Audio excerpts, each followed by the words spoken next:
at a different time. I want to play for you both something else now this was before you all rolled out the pledge, but I want to play you something that Congressman Pence said recently. We must not remain silent when great moral battles are being waged.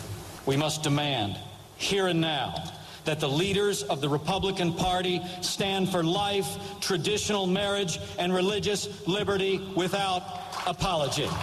Congresswoman Blackburn, we all know that in attempts to reach out to independents, they tend to get very skittish about the social issues. They're far more interested in day-to-day life and the economy. Nonetheless, the Republican Party, one of its core values has always been the kind of the social issues.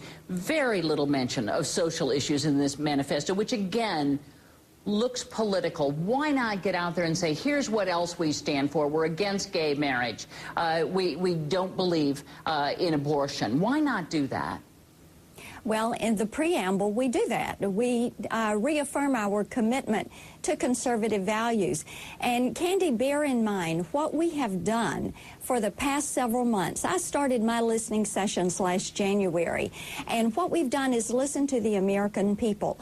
And we've said to them, tell us what is most pressing, what you want the focus to be, what are your priorities? And we have heard it time and again. Deal with the economy. Where are the jobs? We want jobs. We want to make certain that you're creating the environment for jobs to be created, and get out of the way. Let the private sector work. Repeal the health care bill.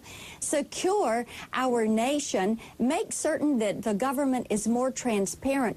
Those are the type changes that the American people have repeatedly said in hundreds of listening sessions, thousands of constituents participating, millions participating in UCUT and AmericaSpeakingOut.com. They have let us know what their priorities are, and it is the economic issues, fixing the health care bill, having government transparency, checks and balances, and making certain that this nation is safe. We have made that commitment and the pledge to the American people. We hope they're going to hold us accountable to do the things that are on this list, and then let's add more to it. Let's make certain that we repeal some of these bills, get them off the books, free up free enterprise, let jobs growth take place, make certain no American sees a tax hike when January 1, 2011 rolls around. Don't raise those taxes. Provide certainty for our business community and our small businesses. Let them know what's out there. So those are the items the American people want to see. We have given them a good first step, and we are ready to get to work. We are in this fight. Let me pick up on one of those things, and that is a repeal and replace of health care reform. Just this past week, we saw a couple of the provisions of the health care reform bill go into effect. One of them was to allow children up to the age of 26 to remain on their parents' insurance should they need to. And the other was to make sure that children with pre-existing conditions could still get insurance. You want to repeal both of those? We would, in our package, in our health care reform proposal, we include both of those provisions.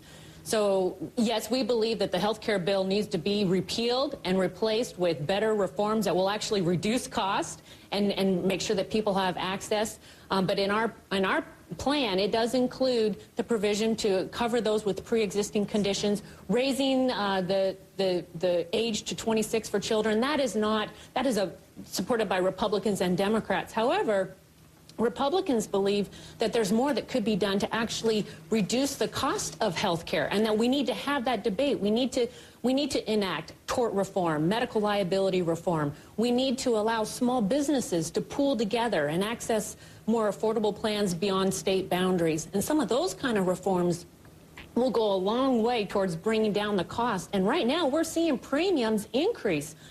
Small businesses all across this country are seeing 10%, 20% increases in their health care premiums at the exact worst time. And so we believe that we need to start all over, have a debate, bring Republicans and Democrats together with the best ideas. Let's move those forward, and we can do it in a better way. Congresswoman Kathy McMorris Rogers, Congresswoman Marsha Blackburn, I could go on forever about this. I'm afraid I have to cut it short. Thank you so much for joining us. I really appreciate it.